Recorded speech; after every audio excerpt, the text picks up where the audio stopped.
country sure as hell been going down the drain.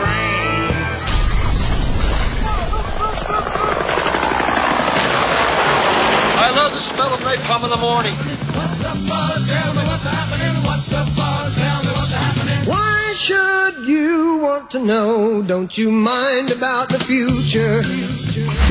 And now, live, unedited, unrehearsed, and unapologetic, brought to you by Duncan's Diamonds, your direct diamond importer. Straight off the ledge, it's JD and Smitty. Welcome to the program. I am JD, and this is Smitty. Phone lines are open, 239-277-9600 and 775-9600. Thanks to executive producer Tripod Billy, we are streaming live video at theledgeradioshow.com. You can also find us at 96krock.com and follow us on facebook.com/Ledge Radio Show. Special thanks to our in-studio producer, Sick Rick. Hey, what's off Southwest Florida? We have a ton of information today and a real good show scheduled. We're going to be touching base about of course, the shooting out there in Newtown, Connecticut. But we also have, to start off the show, a gentleman that his name's Arnold McAllister. It's early in the morning. Smitty? Gotta get my tongue ready. Early for us. I'd like to thank our title sponsor, of course, Duncan's Diamonds, for supporting the Ledge Radio Show. You can always call them at 877-343-4883 or visit their website at duncansdiamonds.com for all your jewelry and diamond needs for the holiday. Yep, very good. We always want to support our sponsors. They support us. Absolutely. And I do want to introduce our guest this morning. We have Arnold McAllister. Say it better than me. Yeah, Mac, thanks for joining us this morning. Absolutely. Thank you. Thank you for having me here. You got it. Now, the reason why we brought Mac in, as everyone can remember, we had the big MedStar scandal debacle that went down a few months ago, and Mac was had played a pivotal role in that. And Mac, there's been a lot of controversies surrounding this. We had Mike Scott, the sheriff, in here, asked him some questions about it, and of course he knew about it, but it wasn't something that his office dealt with. They weren't necessarily in control of that program, so it was more EMS, and then and of course there's been some fallout at the county management level. Why don't you give the listeners a little background on yourself, and then we'll delve into the actual MedStar issues themselves and go through them, because the way I understand it, you've been able to provide a little bit of information, but the news media didn't cover it as thoroughly as they probably could have. Conveniently. Yeah, and I don't know if it was just because they had bigger fish to fry at the time, or it wasn't, expedient for them. Maybe it wasn't to their liking at the time. Maybe they had a friend on the county commission they didn't want to upset, but we don't. We know some of the county commissioners, we got no friends, and we could care less if someone gets their feelings hurt. We just want to get the news out there to the folks. Well, the first thing I'd say about that is I think that the media did a good job with what they have to work with. I don't think that there was any collusion on their part for any of the board members. I really don't. Okay. They made themselves available. They took information for us, but it's the media that they're reporting it in. The 30-second sound bites. They only have about 2 minutes to get their story out. It didn't seem like there was a whole lot of follow-up with this story. I mean, sure, bits and pieces kind of leaked out here and there, but and then all of a sudden, people kind of just started to fade away.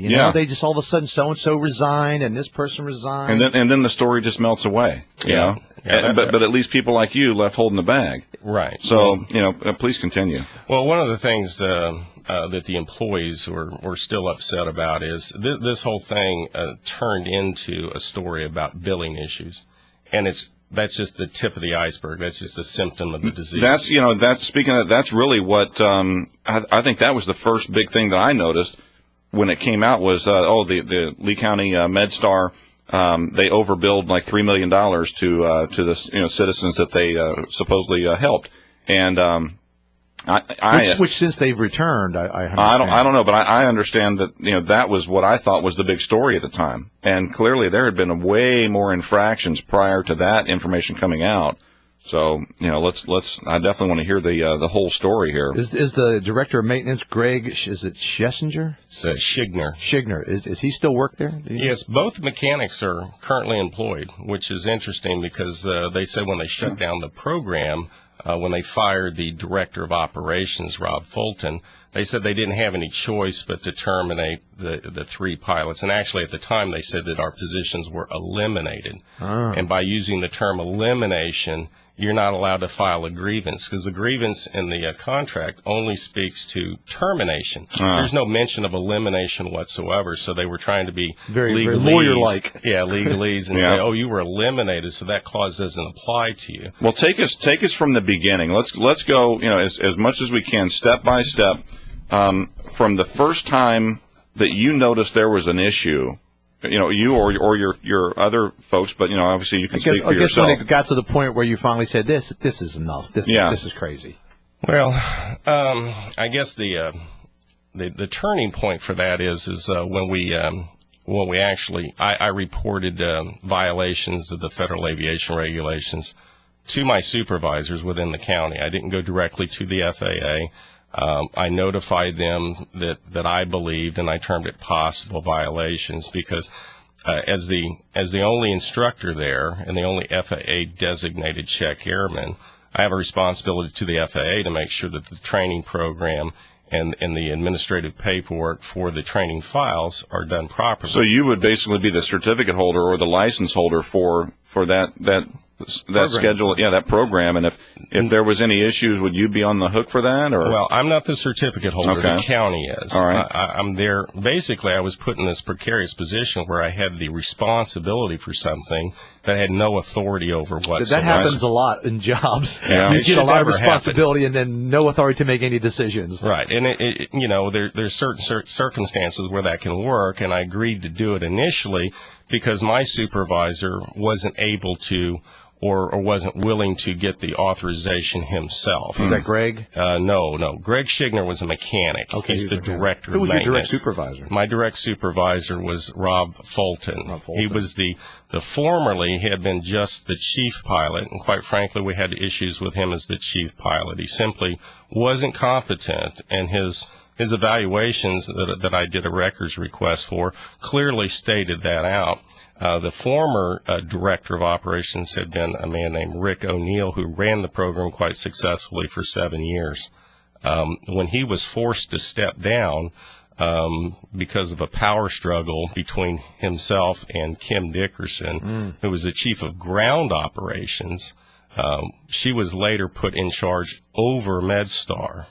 So, and we had warned him about this personal battle they had going on, that if we came down on the wrong side of the revolution, so to speak, you're out. That we'd all be in deep Dutch because of that. Well, John Wilson was just, he was the public safety director. He was fairly inept for anything we ever saw. When the aircraft was lost in 2009, we received a check for over $5 million. That's when it went down? Yeah. And instead of earmarking that money to replace that aircraft with another like and type aircraft, Mr. Wilson just spent the money on, I don't know, palm trees or sidewalks, whatever it got spent on. It'd be nice to know where he spent it. Yeah, but when we talked to him in our staff meetings, the question came out about replacing the aircraft because it had been delayed for a year. Was that the only aircraft, or did you guys have a couple of them? We had a backup aircraft that was 23 years old, and we take exceptional care of it. The flight crew and the pilots are out there. I guess you have to if it's 23 years old. Well, and periodically, they would overhaul the engines or the transmissions and whatnot. So it's a sound, safe aircraft, but it doesn't have the latest technology. Sure. It'd be like you driving a 57 Ford that didn't have seat belts in it or It'll airbags. get you there and get you back, but that's about it. Very mechanically sound. I never felt unsafe flying anything that we had to fly. But the capabilities of the aircraft, its lifting capabilities, the speed of the aircraft, the navigational technologies. It was just outdated. It was outdated, sure. And it needed to be replaced. And it gets costly to keep something.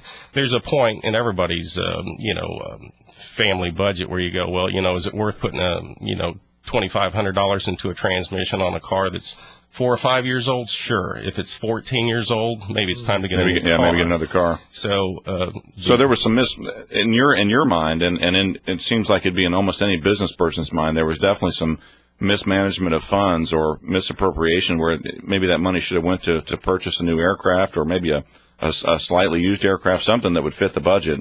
But instead, that went somewhere else. So that just kind of leads more more evidence towards the ineptness, for lack of a better word, of this particular supervisor. Yeah, exactly. I mean, one of the things, when people say, in a nutshell, what went wrong, I've said this many times, when you're working for somebody that's incompetent and is also insecure and is an ingrate, I challenge you to be able to work with anybody like that. Most people have worked with somebody who's incompetent. I think everybody out there has worked with somebody in their life, if they've lived any, Sure. that can relate to that kind of story. Absolutely, but I challenge you to find anybody who can work with all three Right. for very long. Difficult. Because the ingrate part of it is, even though you're bending over backwards, and I mean everybody out there was bending over backwards to help the management, it was not just incompetence, it was arrogance that led to this fall. When I notified them about these possible violations, I notified all of my chain of command. I notified Rob Fulton, Chief Dickerson, and Director John Wilson. And what I got was a barrage of phone calls and text messages saying that I was full of it, that I was hostile to the program. Yeah, you're the disgruntled employee now, exactly. because you Because you outed pointed out a everybody. flaw. But Yeah. I told him, I'd been telling him for a year that I did not want to be in position of being the only instructor there and be responsible to the FAA as the FAA designated check airman. That's my federal certificate. Right. It's not a state level certificate.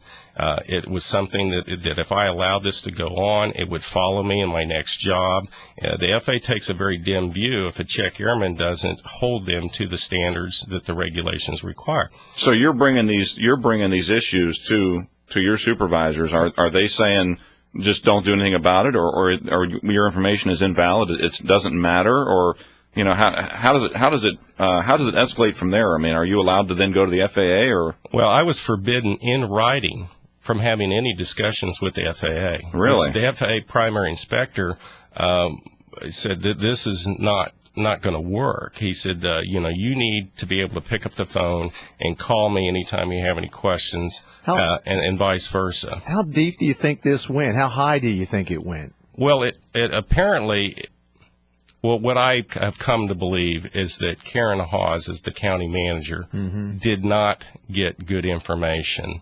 It pretty much, the information flow stopped at John Wilson. I think he was trying to do Suppress some of the stuff. CYA. Just kind of contain it all, because he didn't want his issues or his department's issues being aired on the county management level. Sure. The county manager, though, I would say this, she may not be responsible for what was going on, but she was responsible to find out what was going on. And when HR and the county attorney's office came up with this to terminate the pilots vis-a-vis temporary shut down the program so they could fire the pilots legally. That's that nice HR department we all Yes. know and love. Right. They're supposed to be looking out for you. They don't even do that. Well, it's more than a coincidence that within 9 days of me reporting these possible violations, being berated by my entire supervising chain of command, being told I didn't know what I was talking about, and then glibly being told by John Wilson, if you feel the need to talk to the FAA in your capacity as check airman, then by all means do so. But they'd already discussed it with the FAA, and they had already discussed it with the county attorney's office. That's a veiled threat. Once an employee takes that step, they're going to come for you. But I didn't have any choice, because if I didn't report the violations, the county would have been on the hook for tens of thousands of dollars for every takeoff, every landing would have been a violation. It's just a matter of doing the Is right that thing, kind of like, which is what you did. Would you equate it to like OSHA style fines? If they take off, and the aircraft has issues or what have you, then they're liable for fines and remedies and that kind of stuff. Absolutely. And when I told him in my email that if we self-report, it'd be like you going to the IRS now and say, hey, I forgot to file this W-9, this money I got, or child support or whatever. And you go to the IRS, they're going to say, okay, no harm, no foul. You might have to pay some interest. Small clerical error or human error. It's not criminal. There was no intent. But if you willfully hide it and suppress it, Right. then you could have some criminal intent, or and that's a major thing. That's like you just said, the intent. Right. That's the whole purpose, Right. Well, and the FAA primary inspector saw it that way. He said that Well, he wrote back an email almost So immediately. you did go ahead to the FAA. Yes. Okay. Yes. Once the director said, If you feel the need, go ahead. Yeah, but there was a veiled threat that they had already talked to the county attorney's office. So I sent virtually the same letter to the primary inspector. I told him that we wanted to self-report this to get the program back on track because it was a training issue. Robert Fulton, as the director of operations, was conducting training and signing people off for check rides when he wasn't a current or qualified instructor. Well, that's great. That's like a teacher teaching students without her teaching certificate. Exactly. A doctor performing doctor duties without being a doctor. Right. Something wrong with that? No, I guess not. Not here in Pakistan. He had been at one point a company instructor. Gotcha. He had never been an FA check airman. And that's why I stepped in to do those duties. And it's normally a management function. It doesn't have to be. In an organization where they have the proper integrity and ethics, to delegate it to somebody and delegate the authority for them to do that, or at least back them up so that they can do the job properly, it wouldn't be a problem. But because of this insecurity that he had, he pretty much became a control freak, and wouldn't let the people that knew how to do the job properly. Man, I tell you what. Work with a few of those guys, too. Yeah, this is atypical. I mean, you see this a lot, especially in larger corporations, where it appears that the large corporations always promote, like, the most moronic people. Well, what he said, there's a glass ceiling there where one person at the top kind of tries to put the subdue, look, keep it down, let's clean it up. Don't tell the boss, don't let it get to the top. Yeah, don't let and it then get it to county festers. And before you know it, you have a forest fire, and then everybody's caught up in the wash. Yeah. Well, and unfortunately, when you did it, now you're the bad guy. Right. But I that's how didn't it have always any is. choice. I was looking out for the county's interest at that point. That if we didn't report it, there would be accumulation of large amount of fines. The primary inspector came back and said, Mac called me or emailed me, discussed this issue. He handled it in a very professional manner, but there have been, violations in the training regulations. He said because I reported it when I did, that there would be no violations, that the check rides that had been administered were invalid. He sent back copies of the check rides with the big words invalid checks. He asked them to remove the originals from the file and mail them back to the FAA. So that's kind of how it all really hit the wall at that point. Well, at that point, 9 days later, I mean, the sound of silence was deafening. I imagine. I got no emails. I got no phone calls, no text messages. No support, after this barrage of, Yeah. you don't know what you're talking about. Now, suddenly, they're faced with an FAA letter, and there's nothing. Well, you know what they were doing for 9 days? They were the county attorney going, man, what are we up to now? Exactly. What do we have to deal with now? 9 days later, I get put on suspension. Yeah. Well, let's just hold that story. We'll be right back a couple of minutes. If you want to give Mac a call and ask him about that, or you have something you want to shine some light on the MedStar program, give us a call at 277-9600 or 775-9600. Hey everybody, Stan and Haney, and it's that time again for Pigskin Picks on 96krock.com. Just go online and make your weekly football picks against us and all of Southwest Florida. You could win weekly prizes. Plus the grand prize of a weekend getaway to Diamond Head Beach Resort on Fort Myers Beach. So try your luck against us, Pigskin Picks. Brought to you by our friends at Naples Vapor in Cape Oh, Coral. and don't forget their new location in Naples. Securing your family, your business, your property. That's what's important in your world. No matter how big, no matter how small. Secure your world with Imperial Fire Alarm and Security today. Imperial Fire Alarm and Security is a local company with hometown service, the way it should be. One call to Imperial will align you with the most effective fire alarm, security, and surveillance systems, as well as state-of-the-art wireless monitoring. If you're a property manager or condo association member, ask about Imperial's wireless monitoring systems to replace costly and unreliable phone lines and save your community thousands. From individual homes to large communities, Imperial Fire Alarm and Security can secure your world. Don't you think it's time to secure your world? Imperial Fire Alarm and Security services Lee, Charlotte, and Collier County. Learn more at ImperialFireSecurity.com or to schedule your free consultation, call 239-288-6482. Secure your world at ImperialFireSecurity.com. License number EF2 000046. ZOOMTAN. I was tan last summer, now I'm pale again. I need a little bit of help to be ready for the beach soon. Tan puts some within my reach. Brown as a biscuit for $9.99. ZoomTan.com for a limited time. ZoomTan, $9.99. ZoomTan.com.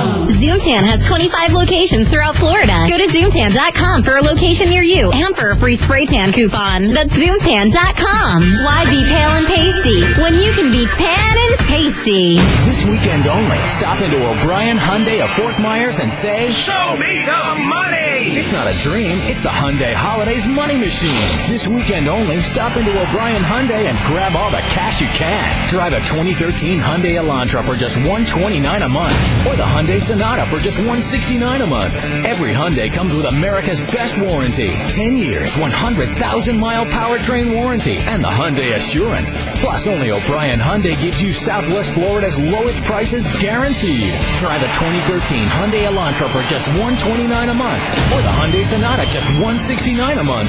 Do you need a better reason to buy from O'Brien when you can grab all the cash you can? Show me the money!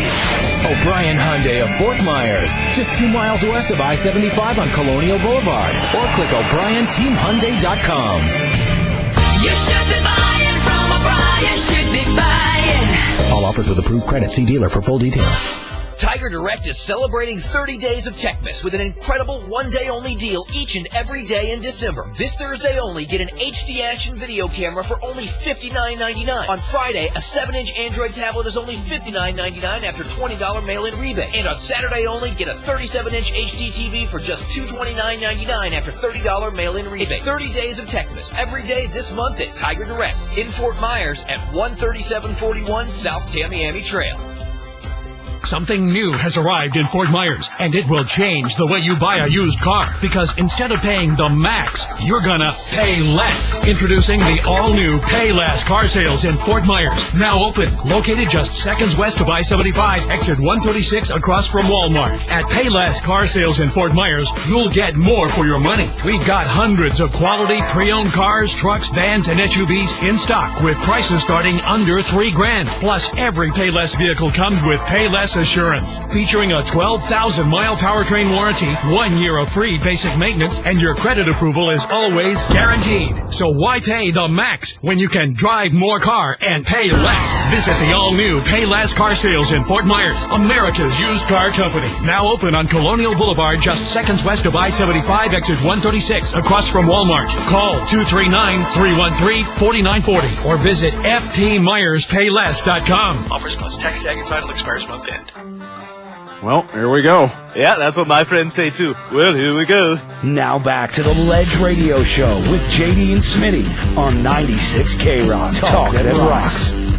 Welcome back. The phone numbers are 239-277-9600 or 775-9600. You can send us an email, JD or Smitty at theledgeradioshow.com. Check out our live stream at theledgeradioshow.com. If you'd like to advertise during the show every Saturday from 10 a.m. to noon, visit our website, contact us for details. Before we went to break, we were in the right in the middle of the MedStar debate with Arnold McAllister, otherwise known as Mac. That's right. We call him Mac. Yeah, call him Mac. And Mac, you were just getting into the heat of it, man. Let's continue on this discussion because just for the listeners that are just joining us, the MedStar program has been grounded. I don't know where it's going to go from here, but you were just describing to us some of the issues that led up to that point. And I think we're at the point where you had just sent the information to the FAA. Then there was a 9 days of silence, I guess. And he found out how many friends he had. Yeah. And then they suspended you. Yes, they suspended me under the guise of something that was quote unrelated. It was a flight I was on where I was flying the replacement aircraft, the aircraft that they had purchased a year and a half ago.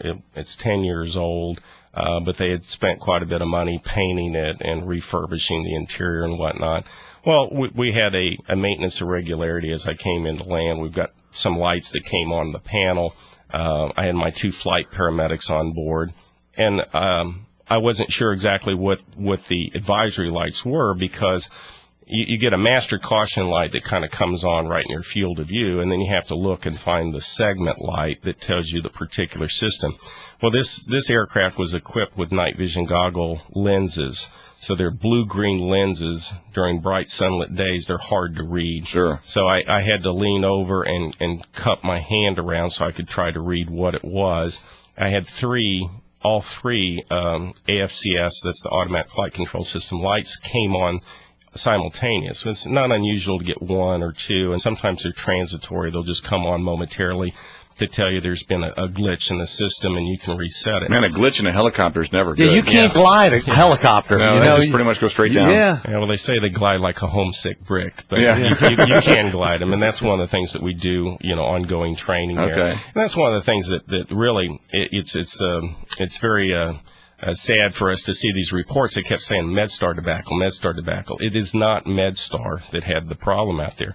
I want everybody to know that both the ground side and the flight paramedics, the pilots, all have their eye on the ball. They're all top notch. Top notch. They've been doing it for years. These are the kind of people that do the right thing all the time when there's nobody around to see it. Sure. Right. We used to joke that our best days were holidays and weekends because there was no management around to interfere. Sure. But I know these people, they take exceptional care of the equipment, exceptional care of the patients. They're the first people to get up out of their seats when there's something to be done. You don't have to beg for assistance. If you go out there and look at that facility, it's over 3 years old now, and you literally could eat off the floor if you cared to. Now, your management chain of command, maybe your immediate supervisor, I'm not sure who's in charge of doing this, but they suspended you for what part of this issue with these LEDs that came on? Well, because you had to lean out of the field of view or something? No, or? As I was coming into land, this happened just as I was making my final approach, and when I had to look and see what it was, because it had to do with the stability augmentation system. It has to do with the handling characteristics. The closest analogy would be like your power steering's going out in your car. You can drive it that way, but you probably don't want to park that way, right? I gotcha. So we land on a small helicar. We only have a couple of feet in any direction, and in windy conditions, without that stability system, it could be dangerous to try to land it that way.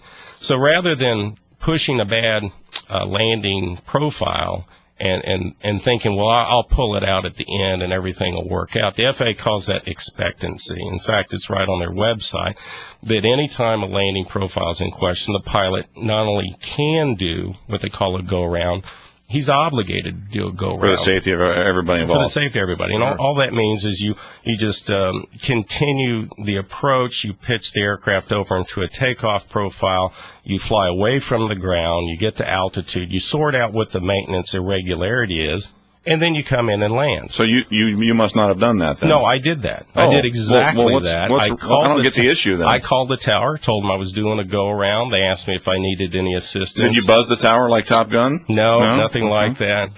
Did you wave a white flag or something out there? No, I actually had the flight crew call our dispatch, told them we were doing a go-round because we had a maintenance irregularity. I was in the air for less than, maybe 2 minutes at altitude. I went from the primary system to the backup system. The lights cleared. Then I put it back into the system, number one, to see if the lights would reappear. Because sometimes there's a momentary glitch just because gusty wind conditions and whatnot. And that's what the flight manual calls for. That's why they send us the flight safety for 3 weeks. We go through all of the emergency procedures and whatnot. So you followed protocol. I absolutely did. What in their report even indicated that there was a problem that they could suspend you for? Well, I came in, and after we landed, I walked over to the director of maintenance, the head mechanic. There's two mechanics there. And I started describing to him what happened. That's that guy, Greg. Yeah, Greg. And of course, his immediate response was, well, it's awful gusty out there, because the winds were gusting 15 to 25 knots. And sometimes if the pilot has his hands on the controls, the wind gusts, it'll move the aircraft one way and the pilot moves the stick the other. The computer in the stability system says, hey, are you going to fly or I'm going to fly? So it gives you a caution light. I acknowledge that, yes, you're right. Sometimes it's gusty winds, but it happened, at altitude too, when I was at 1,000 feet and 100 knots. So it's not just a momentary glitch. And I told him I was writing it up in the logbook, the maintenance logbook. You have to list all discrepancies. Well, at that point, that's when he kind of harumphs, because now he's going to have to get off his butt. Do something. Now he's got to do something. So, because once a pilot puts it in the logbook, they have to respond. Yeah. And there's a lot of glitches like that. If you wrote up every single glitch, but we had kind of a trend. You had a little going. problem 1,000 feet up in the air. I mean, what do you want? Come on. So I told him, I said, well, Greg, I've already put it in the logbook. I described when it happened, the date, the aircraft time, the total time, description, and put my signature in there. So now he goes in there. He apparently called the factory. The factory described some things for him to check, to look at, or whatnot. They went out and cleaned the servos or the gears on the actuators that move. Where's the factory, control. in China or America? Well, it's a Bell Helicopter, so there's a factory in Dallas, Fort Worth area. So about an hour later, he comes into the ready room and says that he needed me to run it up. So I said, fine. So I went out there, I ran it up. We couldn't get it to duplicate on the ground. That doesn't surprise me in 30 years That's of how flying. it always is with a car. You have a noise, you take it to the guy. It's never that noise now. Right. Yeah. But I told him, I said, well, the point is my supervisor, Rob Fulton, and I concur, most pilots do, you write it up so that you have a history. Sure. If it happened to me and I didn't write it up, one, that'd be a violation of regulation.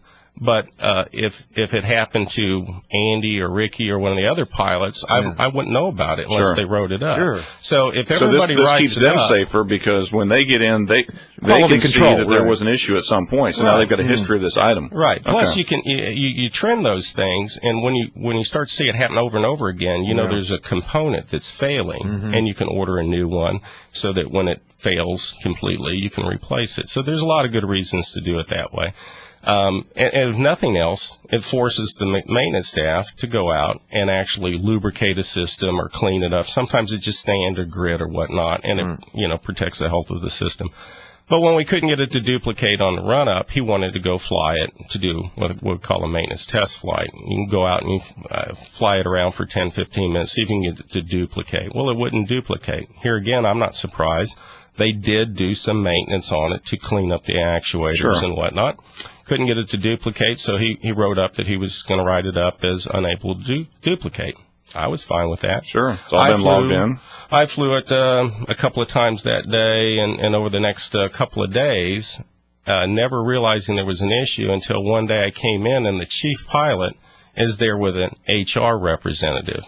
And every employee there at the county will tell you. Was this after you had turned in your report to FAA, or this is prior? Yes, this is 9 days later. Okay.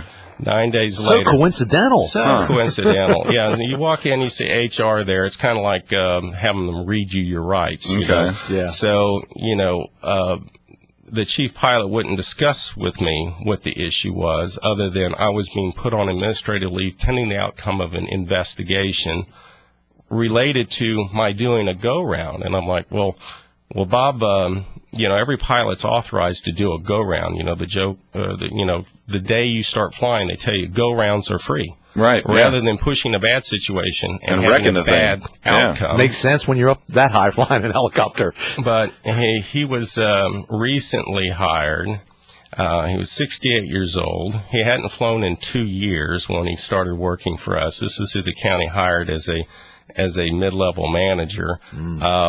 And he wasn't qualified in that aircraft. Had never been in the factory school. And I said, it sounds pretty typical of a government hire. So, that does. Let's hire the most unqualified guy we can and get. give them a lot of authority. Similar to the president, the most unqualified guy in the room. Stop tying it into the president. Go ahead. But of course, the HR lady there has no aviation background, and so I, kind of plead my case there with her. I said, look, why don't you talk to one of the other 3 factory qualified pilots? I mean, the county spent $35,000 per pilot to send them to the factory school. I'm telling you, they're going to tell you that they would have done exactly the same thing. Yeah. But the chief pilot was insistent. But that wasn't their goal. That wasn't their agenda. They were just looking to hang you. So, and then what happens is they send you at home, and you have no idea why this is being precipitated. I was not aware that Greg Schigner, the head mechanic, the director of maintenance, had written this, entire page of accusations saying that I had flown the aircraft without a maintenance release, that I had violated operational control, that I was conducting an illegal maintenance test flight when I was circling the field to land. Wow. So was he in with these guys? Yes, he was, very much so. It's I lie, you swear to it. That's the. I've been accused months before. They had this, what I described as an inquisition, where they called in every paramedic that I worked with and asked them this list of questions. It was basically they were trying to get dirt on you. They were trying to get something on me, anything on me. Sure. They were essentially charged me with sedition for talking badly about the management. You were dragging the morale down. Yeah, and and I've said this over and over again to different people. There was no precipitating events. I never had an event where I blew up at my supervisor. Well, you'd never been written up. You'd been there 10 years and had nothing in your file. What you find is when they can't get anything on you, they put me on a performance improvement plan. They start packing it and railing it, so they'll start building their case. Yeah, and I've been there 10 years. I had a perfect attendance award, that ironically the same week that they put me on the performance improvement plan.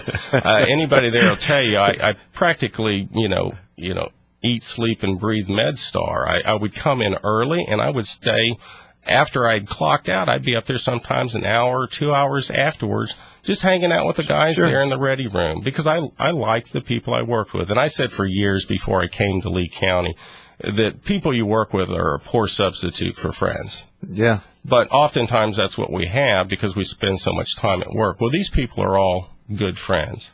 There's not a bad one of them in the bunch. They're all different. They have their strengths. They have their weaknesses, just like I do, and all the rest of us.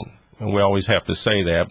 But it only takes that one bad apple to ruin the bunch. And in your case, your bad apple was a basket full of bad managers. Oh, exactly. and that didn't just happen. We were talking during the break that birds of a feather stick together. This is the problem with an unethical management team. I agree. The good. What are you trying to say, Smitty? I'll tell you about who I work for after the show. The good people there. You think you had it rough?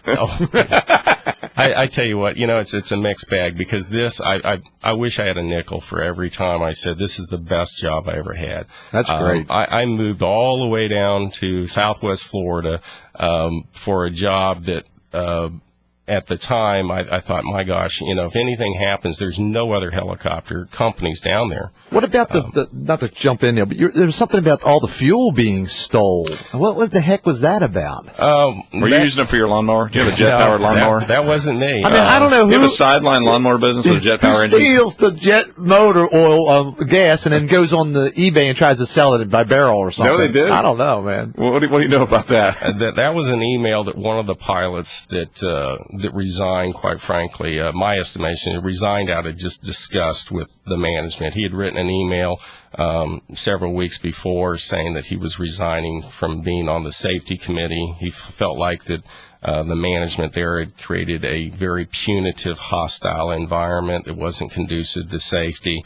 Mine was the latest example where here they were trying to railroad me and have this witch hunt on me. It disgusted him that they wouldn't listen to any of the other factory qualified pilots. He felt like there was an agenda. Well, he resigned 2 weeks later because nobody even acknowledged his letter saying that he didn't want to be on a safety committee. I mean, if that's not a red flag, what is? Wow. And he sent it to all of these same managers that I'd given the notice of the FAA violations. Well, when he resigned, he wrote similar letters saying that he had to resign. He didn't feel like this was a conducive environment anymore.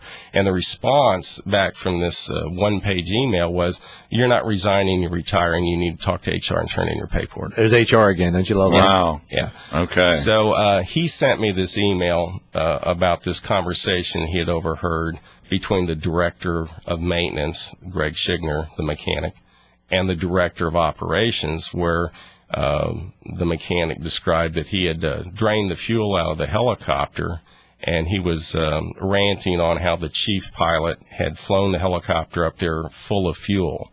Well, nobody had told the chief pilot, don't fill up the helicopter.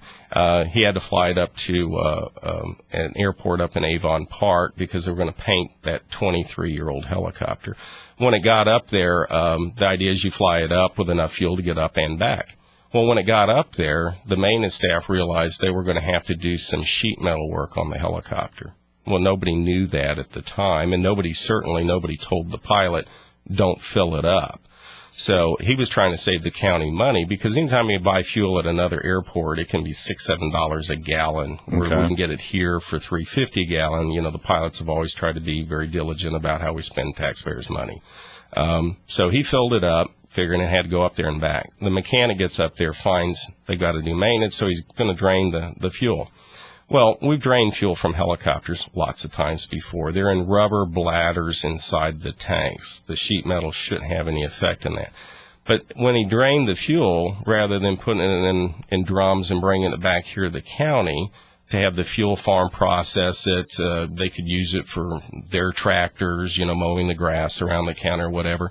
He took the fuel to his farm to use in his personal tractor. And who was this to do this? This was the director of maintenance. Nice. So this was the information. Let's pick up on that after break. 277-9600 or 775-9600 if you want to talk to Mr. Mac here. Give him a call. We'll be right back. Hey, it's Bubba the Love Sponge. Check me out mornings right here on 96 K-Rock from 6 till 10 a.m. Followed by an all-new lineup of the best damn radio shows, period. Zeno and Garrett middays. Stan and Haney afternoons. Followed by Lex and Terry, the Nick and Artie, the Alex Jones Show, and Man Count.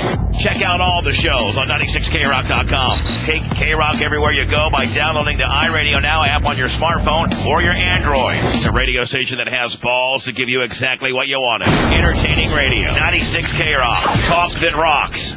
Securing your family, your business, your property. That's what's important in your world. No matter how big, no matter how small. Secure your world with Imperial Fire Alarm and Security today. Imperial Fire Alarm and Security is a local company with hometown service, the way it should be. One call to Imperial will align you with the most effective fire alarm security and surveillance systems, as well as state-of-the-art wireless monitoring. If you're a property manager or condo association member, ask about Imperial's wireless monitoring systems to replace costly and unreliable phone lines and save your community thousands. From individual homes to large communities, Imperial Fire Alarm and Security can secure your world. Don't you think it's time to secure your world? Imperial Fire Alarm and Security services Lee, Charlotte, and Collier counties. Learn more at imperialfiresecurity.com or to schedule your free consultation, call 239-288-6482. Secure your world at imperialfiresecurity.com. License number EF2000046. Southwest Florida knows that Dunkin's Diamonds has the best prices, but it's their quality, selection, and excellent customer service that keeps customers coming back year after year. And Dunkin's Diamonds customers have great things to say. Their sales team is extremely helpful and knowledgeable. I've shopped at other jewelry stores, but there's no place like Dunkin's Diamonds. And I tell all my friends to come here every chance I get. At Dunkin's Diamonds, I found everything I was looking for. Great designers. I was awfully impressed with their Hearts on Fire diamonds and jewelry. You know, they're really amazing. The customer service is excellent. You know, you're free to take your time and browse without being hassled, and all your questions are answered. I've been to every chain jewelry store, department store, and independently owned stores. None of them beat Dunkin's Diamonds prices. They are the best. I had some jewelry to sell, and by far, Dunkin's Diamonds paid me the most cash and paid on the spot. Dunkin's Diamonds puts your mind at ease. Best quality at the best price. Discover Dunkin's Diamonds, Fort Myers on US 41, and in the Gulf Coast Town Center, where you'll find the largest selection at the best prices in Southwest Florida. Rock solid countertops and more. Your supermarket for countertops, flooring, and cabinets knows just what you want this holiday. How about a complete granite kitchen from $9.99 installed? Bring Rock Solid your best offer, and they will beat it. So start the new year with a beautiful new kitchen from Rock Solid. Plus, stop in today and register to win a free granite countertop system to be given away every month. No purchase necessary. You could be a winner, just like Marie Johnston. You're kidding. I'm going to say I'm really thrilled and flabbergasted. And for the holidays, with every purchase, no matter how big or small, Rock Solid will donate a meal to a deserving family through the Harry Chapin Food Bank. So get to Rock Solid, off Airport Pooling on J&C Boulevard in Naples. Look for the Superman sign guy. He's the other big guy flying through the skies this this time of year. Call today, 596-7676, or visit hugegranitesale.com. Rock solid countertops and more, like Santa says. It's really big!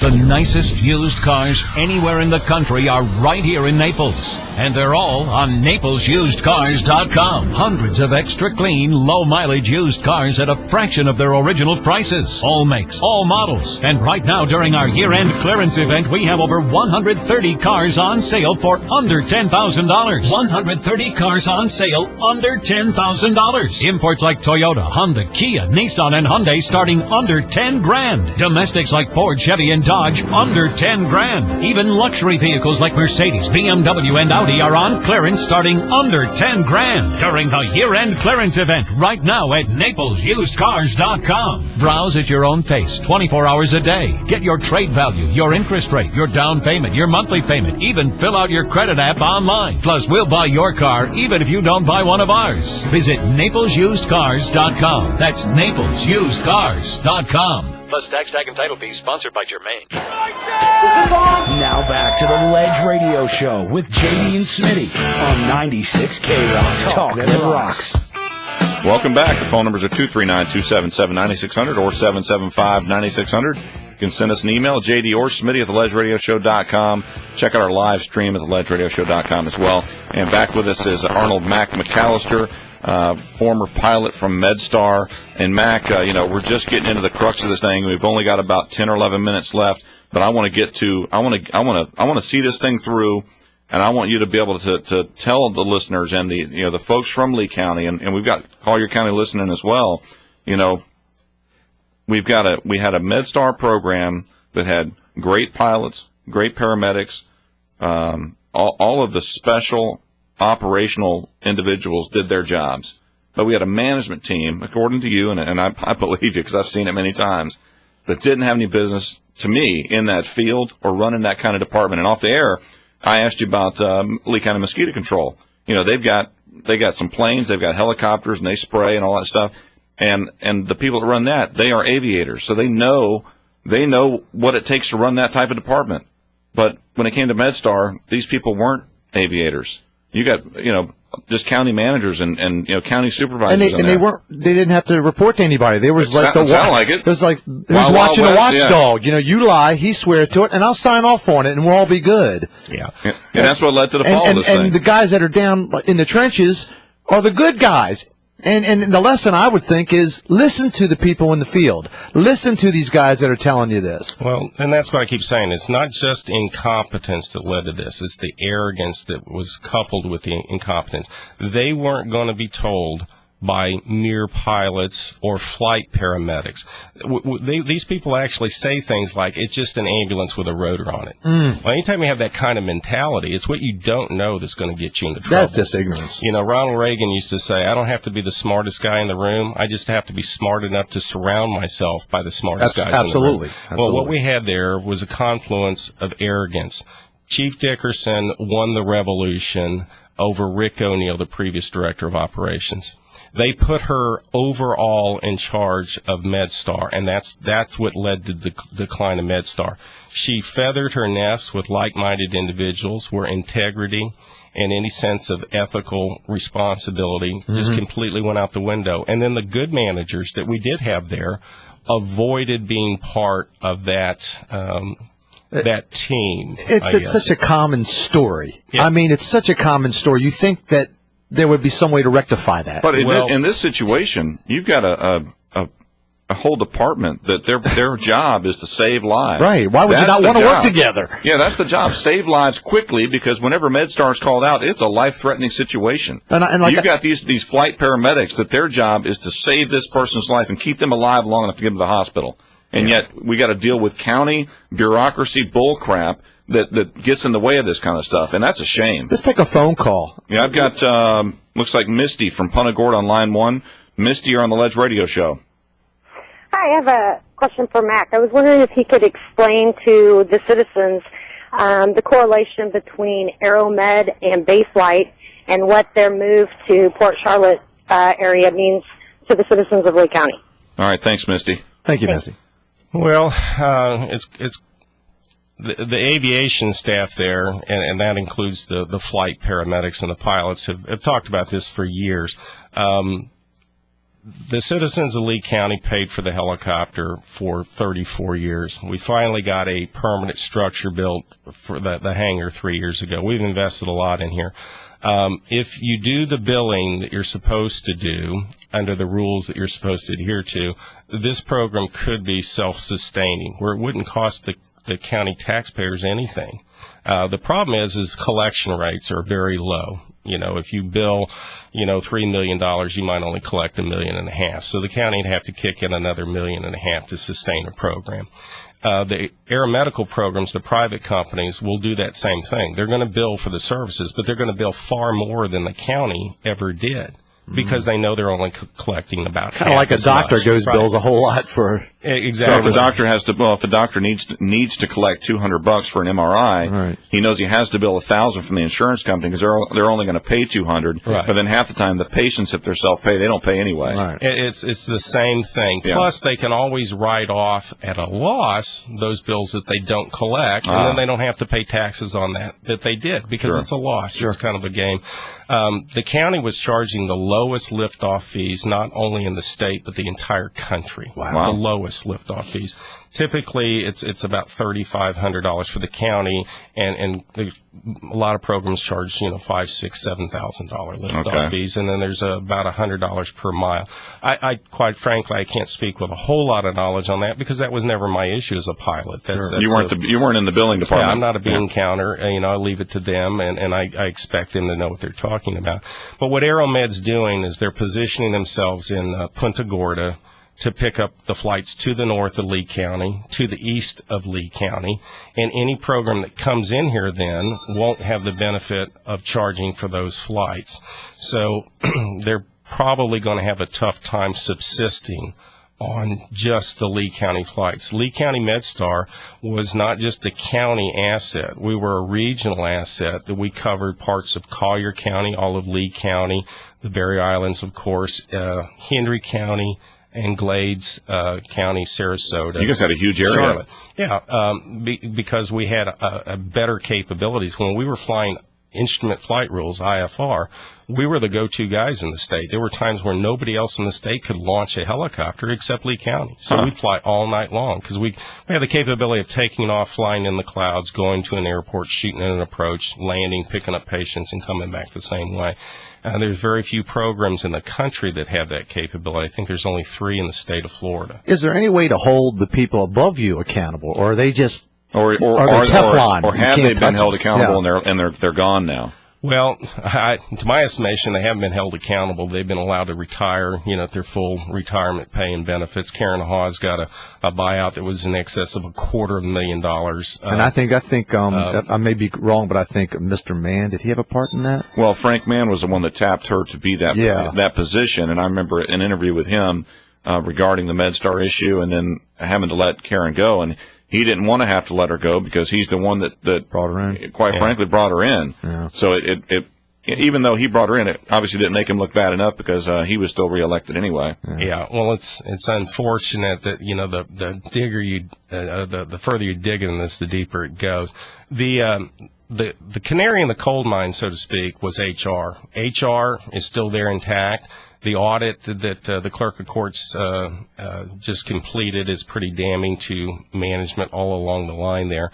But they never even spoke one word about HR. HR was aware of these issues. HR was aware that I myself had filed grievances. Other people had filed complaints, emails asking them to get involved, asking Karen Hawes to get involved. Is it possible that HR, and I've never tried to defend HR because I'm not a big fan of HR myself, as Smitty will attest. Yeah. But is it possible that HR just didn't have the knowledge of the aviation field? They didn't have anybody competent enough to oversee the issues that were coming from this department? HR made no attempt to get that information. When you say, look, there are 3 other factory qualified pilots that'd be glad to answer these questions for you, and they won't even speak to them to get their input. That's just crazy. HR just acted This is county HR. Yeah, county HR just acted as a branch of whatever the administration wanted. They're pretty much rubber stamp everything that comes through. They Yes, interacted with Yes, the county attorney's office to get advice on how to terminate employees. Yeah. So as to lessen the county's That liability. goes across a lot of big in companies. lawsuit. And it's unfortunate. The county commissioner that got it immediately was Commissioner Bigelow. He called him out on it in these meetings. If you've watched the tape meetings, he's the only one that took him to task. He questioned them when they said they went to an outside labor attorney and, quote, this is what we came up with. And he said, well, it sounded like you're trying to make an end run to me. I mean, he got it. Sure. He got they were it. making an end run. And what happened to him? Was he brought up under fire too? No, he left to go to the clerk, and then he lost the election to Linda Doggett. We had Linda in here. That's right, Linda was here. Yeah. So it's a shame that we lost him because I spoke to him after he brought these things to light. It was not like he was an advocate that we went to get the advocate for us.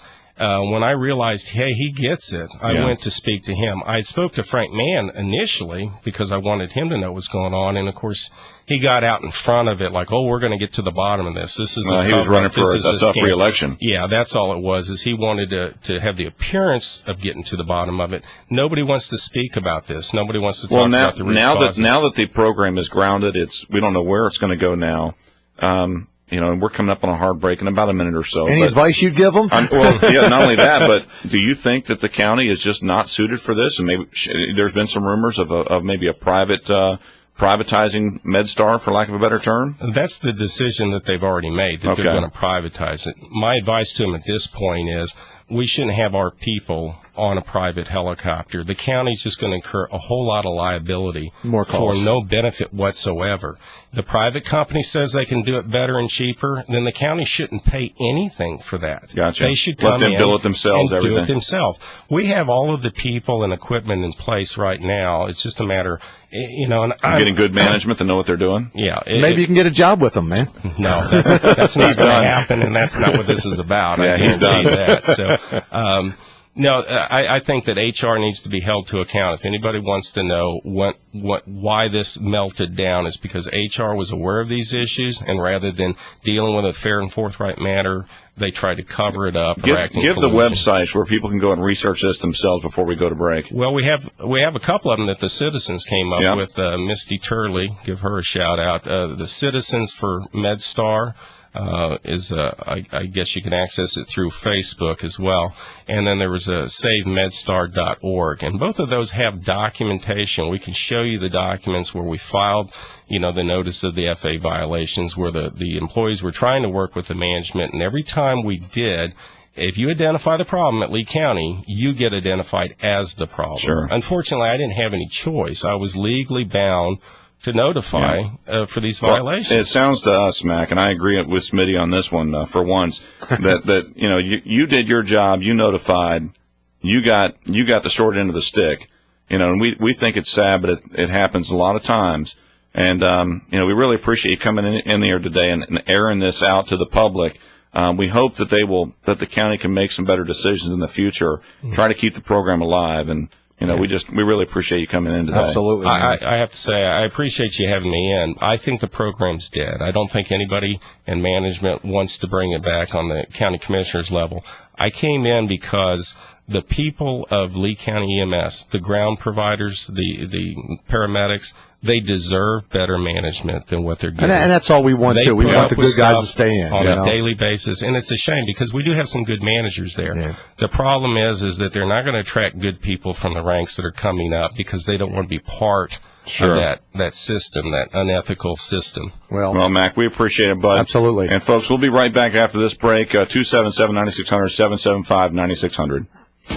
Hey everybody, it's Stan from the Stan and Haney Show. Listen to us all week to win tickets to see comedian Jeff Dunham. Jose, what do you want for Christmas? I think he needs a bigger stick. That's not what your mother said. To purchase and more information, hit up 96krock.com. Jeff Dunham, live at Germain Arena, February 20th. Win tickets all this week with us, Stan and Haney, on 96K Rock. Securing your family, your business, your property. That's what's important in your world.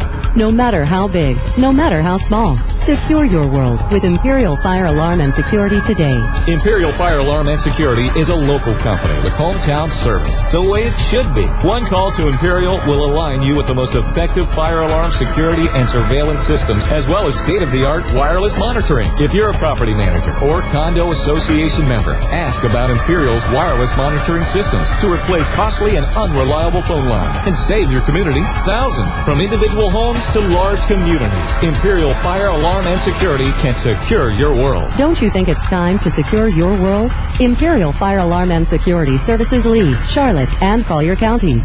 Learn more at imperialfiresecurity.com or to schedule your free consultation, call 239-288-6482. Secure your world at imperialfiresecurity.com. License number EF2000046. Southwest Florida knows that Duncan's Diamonds has the best prices, but it's their quality, selection, and excellent customer service that keeps customers coming back year after year. And Duncan's Diamonds customers have great things to say. Their sales team is extremely helpful and knowledgeable. I shopped at other jewelry stores, but there's no place like Duncan's Diamonds. And I tell all my friends to come here every chance I get. At Duncan's Diamonds, I found everything I was looking for. Great designers. I was awfully impressed with their Hearts on Fire diamonds and jewelry. You know, they're really amazing. The customer service is excellent. You know, you're free to take your time and browse without being hassled, and all your questions are answered. I've been to every chain jewelry store, department store, and independently owned stores. None of them beat Duncan's Diamonds prices. They are the best. I had some jewelry to sell, and by far, Duncan's Diamonds paid me the most cash and paid on the spot. Duncan's Diamonds puts your mind at ease. Best quality at the best price. Discover Duncan's Diamonds, Fort Myers on US 41, and in the Gulf Coast Town Center, where you'll find the largest selection at the best prices in Southwest Florida. Hey, what's happening? I'm Wright Brand Bacon, the bigger, better bacon. When you bite into Wright Brand Bacon, it's like DJ Bacon dropping a beat in a packed bacon disco in your mouth. I'm so meaty and delicious, I'm like meat candy. When you fry me up, I smell so good, it draws a crowd like free money. I'm so tender. Wright Brand Bacon, bigger, better bacon. Find out more at biggerbetterbacon.com. Ally Bank. Why they don't hide things in the fine print. That'll be $34.50. I think the ad says it's half off. If you look closely, it says only on Tuesdays. It is Tuesday. In October. It is October. During leap years. This is a leap year. After the first frost. Oh, please. Nobody likes when things are hidden in fine print. That's why Ally doesn't do it. Ally Bank. Your money needs an ally. Member FDIC. I have big news from Verizon Wireless. And I have big news about Xfinity from Comcast. Okay, well, go ahead. Oh, no, you first. Go ahead, you. Oh, okay. Verizon Wireless and Xfinity are teaming up to give you TV, internet, home phone, and wireless! Wait! We have the same news! Yeah! Now you can get the Xfinity entertainment you love on your favorite Verizon Wireless 4G LTE smartphones and tablets with the Viewdini and Xfinity TV apps. Could this news get any bigger? Yes, it can. Sign up now for a qualifying Xfinity Triple Play and Verizon Wireless, and you can get up to a $300 prepaid card by mail. The best just keeps on getting better! It truly does. Just call 1-888-710-4175 or visit VerizonWireless.com/Xfinity to get the best from Verizon Wireless and the best from Xfinity from Comcast. That's 1-888-710-4175. Offer ends December 31st. Requires new tablet activation or 2-year activation of a new Verizon smartphone and qualifying triple play from Comcast. Early termination fee and other fees apply. The nicest used cars anywhere in the country are right here in Naples. And they're all on NaplesUsedCars.com. Hundreds of extra clean, low mileage used cars at a fraction of their original prices. All makes, all models. And right now during our year-end clearance event, we have over 130 cars on sale for under $10,000. 130 cars on sale under $10,000. Imports like Toyota, Honda, Kia, Nissan, and Hyundai starting under 10 grand. Domestics like Ford, Chevy, and Dodge under 10 grand. Even luxury vehicles like Mercedes, BMW, and Audi are on clearance starting under 10 grand during the year-end clearance event right now at NaplesUsedCars.com. Browse at your own pace 24 hours a day. Get your trade value, your interest rate, your down payment, your monthly payment, even fill out your credit app online. Plus, we'll buy your car even if you don't buy one of ours. Visit NaplesUsedCars.com. That's NaplesUsedCars.com. Plus tax, tag, and title fees sponsored by Germain. From the huge studios, WRXK, Bonita Springs, Naples, Fort Myers, a Beasley Broadcast Group station, 96K Rock, and 96KRock.com. Talk that rocks. Get off the ledge! Get off the ledge!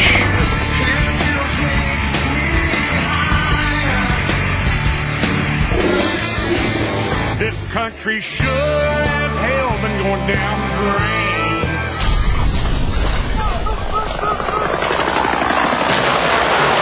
I love the smell of napalm in the morning. What's the buzz? Tell me what's happening. What's the buzz? Tell me what's happening. Why should you want to know? Don't you mind about the future? And now, live, unedited, unrehearsed, and unapologetic, brought to you by Duncan's Diamonds, your direct diamond importer. Straight off the ledge, it's JD and Smitty. Welcome to the second hour. Phone lines are open, 277-9600, or for the viewers around the world watching live streaming video on the Ledge Cam, it's 239-775-9600. You can visit our website and blog at theledgeradioshow.com or find us on Facebook. Hey, welcome back, everybody. The second hour is going to be brought to you by Imperial and Fire Alarm and Security, securing your world. For all your fire alarm security, CCTV, or access control needs, call Imperial Fire Alarm and Security today at 288-6482. That's 288-6482. Or visit them on the web at imperialfiresecurity.com. They'll help you out. I also want to give a shout out to a local establishment here that's actually, I play music and they're called CE Winds, and I didn't know they were local guys. And they specialize in woodwind instruments and they sell horns, saxophones, they do repairs. If you're looking for a local guy, a local business, not a big chain, CE Winds, WINDS. They're your hookup. Ask for Mark. He'll hook you up, man. There you go, Smitty. Well, Smitty, this is something that I didn't think we'd be talking about today. I had a large repertoire of different types of topics I wanted to talk about, a lot of Obama stuff and this, that, and the other. But unfortunately, yesterday we had the tragic shooting at the is it Newtown or Newton? How do they Newtown, Connecticut. And 20 kindergarten kids were killed and 6 other adults, along with the shooter who apparently took his own life. I'm saying 27 now. So his mother, he killed his mother as well.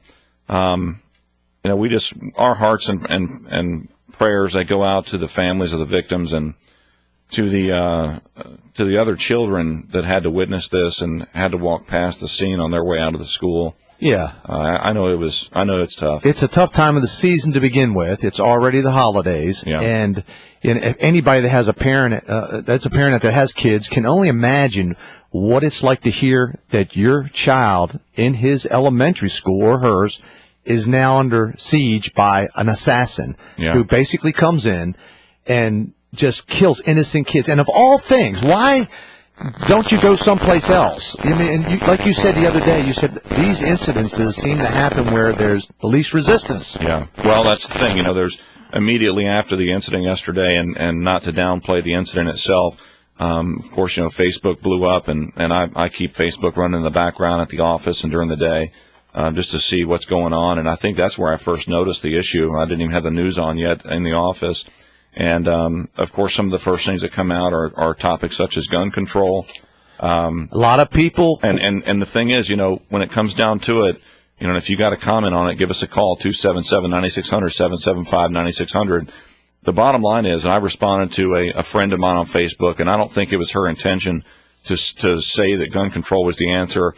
Some people do. I think her statement was more so, we send our kids to school expecting them to be safe, and then this happens. We need to stop the gun violence. And I agree that we send our kids to school expecting them to be safe. But what is it about our schools that we think are safe? What makes us as parents believe that when we send our 5-year-old kids to school that they're going to be safe? Is it the sign at the front door that says no guns allowed beyond this point? Because I'll be honest with you, these criminals, when they see those signs, you know what it tells them straight off the bat? That everyone beyond that sign is disarmed. That means I can do whatever I want inside that building. And most of our heinous crimes occur in buildings that have signs like that, or in safe areas like schools, movie theaters, shopping malls, places where they don't allow the legal citizen to carry a weapon to defend themselves. And I say this, and I said it yesterday, if we were to train and arm our teachers or the administrators, something like this would not happen. It doesn't mean it wouldn't start. The guy could still get in, but I guarantee he wouldn't have got as far as he did. Well, she even had, the principal that got killed also, she had a security system that was put in not long ago. It locks all the doors at like 9:30, and you have to have a buzzer to get in. Well, how to get past the buzzer? They don't know yet. They don't know what happened, but something's going to give. And I'm going to tell you that every week, every month, something happens with guns, and it goes on and on and on and on. Well, we talked last week. Something's got to give. But the thing is, it's not the gun. The media is the one that portrays the gun. Yeah, but daily you get car wrecks that kill more people than guns. Yeah, but this is a little bit different than a car wreck. I mean, you say guns don't kill people, people kill people. Well, this guy was clearly, and there's a common denominator to the last several mass murders like this. Medication. Absolutely. Most of these kids were on antidepressants when they've committed these crimes. So I don't know if it's the fact that they had a mental issue that caused it, or the medication, some kind of psychosis medicine that brought them to this state. Well, there's the average age for this, they said, was 16 to 24. So this age bracket, we all know, we all were 16, 17. Sure. That's a tough age for any guy or girl, but typically guys. Yeah. But when you're 16, 17, 18, 19 years old, and you feel, either alienated or somebody bullied you, which we don't know what the cause is, because supposedly, and I haven't seen the news yet this morning. So I don't know if the gentleman, the shooter, I don't want to call a gentleman, just a monster, if he left a note or some type of a book describing why he did this, or if he's just a crazy nut job. Yeah, I don't know what. But my point is that what I don't want to see is I don't want to see the politicization. How do you say that word? You just don't want to see your gun rights to be lost. That's what you're concerned about. Because here's the thing. So this occurred in a safe school where you're not supposed to have guns. So is it more regulation? Should we regulate more? Well, that's exactly the opposite of what I'm saying. But what I'm saying, you just can't go the norm. You can't say, well, let's just leave it like that. The criminals don't listen to the law already. I know, but you can't go down the same path again and again, because guess what? This isn't going to be the last time this happens. It's going to happen again. Let's go to that Kennesaw, Georgia, that we talked about last week or week before. That town in 1983 or 84, something like that, they mandated that every head of household had to own a gun in their houses. And it was like 30,000 people in town. 30,000 people in the community. Right. They had 4 murders since 83. 3 of them were in a safe school zone where guns weren't allowed.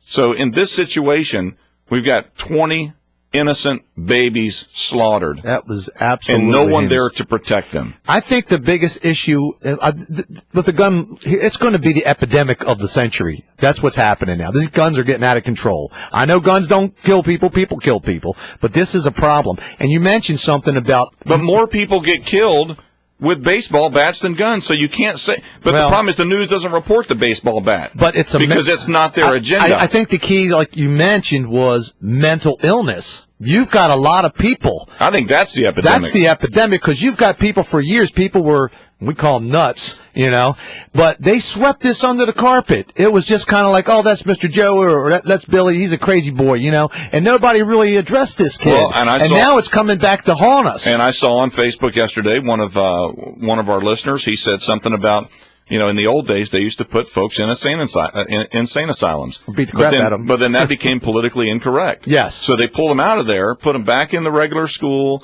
medicated them, and thought that would fix it. Well, if this turns out to be another one of these issues where it didn't fix it, that to me could be the problem. I don't think it's the gun that's the problem. I think it's the guy carrying the gun that's the problem. Well, do you think they should regulate assault weapons?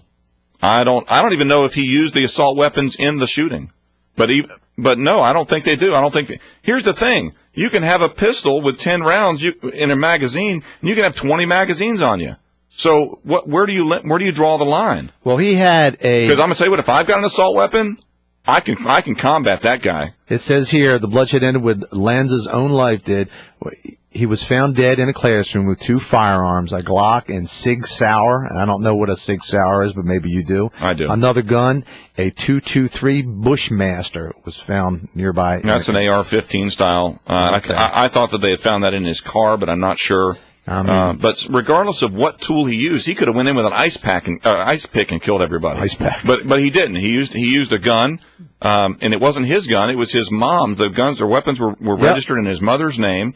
So they were legally owned guns. Yeah, they weren't stolen. They weren't from a underground place where you bought them in the guy in the alleyway. So unlike last week's incident, the gun was stolen. What about gun locks? I mean, did she have any gun locks? I don't know. I mean, I think if you're a 20-year-old person, you probably the gun when you put locks on guns, it's typically for your small children. Mm-hmm. But I think if you've got, and maybe she didn't know, maybe the kid isn't crazy like we're thinking. Oh, he's That's nuts. just the reports. Well, I mean, maybe he didn't have a particular type of issue. He just happened to go nuts. But the gun locks typically are for your young children to keep your Sure. kids out of them, because Sure, they don't know. hopefully by 20 years of age, you've taken your child, shooting multiple times. They're aware of the firearms. They know how to use them. They know the safety of them. So I don't know if gun locks would play an issue in this one, but sure. 277-9600 or 775-9600. Give us a call if you have any thoughts on this that's the whole massacre. reason. That's the whole reason for me to bring that aspect up, because that's what I saw blowing up on Facebook was all about gun control. And I saw the speech yesterday from the president. I was actually proud of him. He's not my favorite guy. I know, but that's not he spoke partisan. Yeah. No, he spoke as a parent. He did. He looked like he was holding tears back, and it did not look rehearsed to me. So I think in that instance, even though his speech was written, and he probably could have done without a written speech to speak on something like this, that he was talking as a parent. Absolutely. And it doesn't matter, independent, whatever. When you hear an atrocity like this that is almost unexplainable, that you just do not understand how somebody could do this to innocent children, kids. I mean, if you want to go out somebody because they Maybe did go something, down to the drug dealers and mow them down. Yeah, but these kids are 16 to 24 is the age group, and we've got to concentrate on that. It's definitely a mental issue type of problem. Well, it's kind of like the Columbine issue. We have to identify some way that has to identify these kids. Yeah. And they're getting out of control. And people will even talk about the games that they're playing, the shooters. They got all these vicious games. They'll say, well, Xbox doesn't, shoot them. But it doesn't. But it helps gravitate to that. Well, I'm not sure how the video games play a role into it. I do. I think in the old days, your parents used to tell us, go outside and do something. Throw the ball around. Well, I can tell you this. Atari and Frogger didn't make you shoot no, somebody. Pong did. No. Listen, let's take a call real quick. We've got AJ from Fort Myers on line 2. AJ, you're on the Ledge Radio Show with JD and Smitty. Hey, how's it going? Good, buddy. So, just was listening for a little bit here, and I think the regulation, issues with regulation on guns is a bad idea to the extent of not allowing them. But I do think people should be held accountable for being loose with them. Granted, the kid's mother, Sure. she was held the ultimate accountability. Well, she definitely was held accountable because he killed her. Yeah, I know she was the first one. But, I also read in the news that the AR was actually found in the trunk. Okay. So he used pistols. Yeah. Most of the time, it's pistols that are used because you can hide them. Sure. And maybe that's how he got in the door. Maybe the school officials shut the handle off or something. Maybe they might have recognized him as being a former student, or the rumor was that his mother may have been a substitute or an aide at some point. So he was allowed to come in, and it's possible that he hid the guns in his pockets or something. Who knows? Yeah. But what's the greater crime? If it's illegal to own a gun, stealing a gun or using it? Yeah, I mean, that's true. In the UK, they put they banned guns, and now the only ones that are actually going to have the guns, aside from law enforcement, Are the criminals? Exactly. It's the people that won't give them up because they need their weapons to facilitate their business. Yeah, I don't think you're going to get around the gun law. I know the gun advocates are seriously against any kind of regulation or control about guns. I know that's their premise. I'm saying that, you know, you have to try to do something on that. You just can't say, well, leave it all open and let everybody just have their AKs and it'll happen again. You have to kind of, you know, tighten up on some regulations or something. Well, see, that's always a liberal's answer, is tighten up on regulations. It's not right now. I think you need to have what would have solved it. You know what I mean? Yeah. Well, let's think about that when we come back. If you're on hold, please hold. Yeah, we've got some callers on hold. So 277-9600, 775-9600. We'll be right back. He's Nick DiPaolo. He's Artie Lang. And this is the all-new Nick and Artie Show. Gee, Wallace is fun to watch. He is the NBA's Tracy Morgan. I love the idea of Tracy Morgan on a basketball team. Like, we're running a high pick and roll of film, bitch. I want to post up. I'm going to get that female referee pregnant. Our female referee's pregnant. I'm the papa. 96 K-Rock. Talk that rocks. Securing your family, your business, your property. That's what's important in your world. No matter how big, no matter how small. Secure your world with Imperial Fire Alarm and Security today. Imperial Fire Alarm and Security is a local company with hometown service, the way it should be. One call to Imperial will align you with the most effective fire alarm security and surveillance systems, as well as state-of-the-art wireless monitoring. If you're a property manager or condo association member, ask about Imperial's wireless monitoring systems to replace costly and unreliable phone lines and save your community thousands. From individual homes to large communities, Imperial Fire Alarm and Security can secure your world. Don't you think it's time to secure your world? Imperial Fire Alarm and Security services Lee, Charlotte, and Collier counties.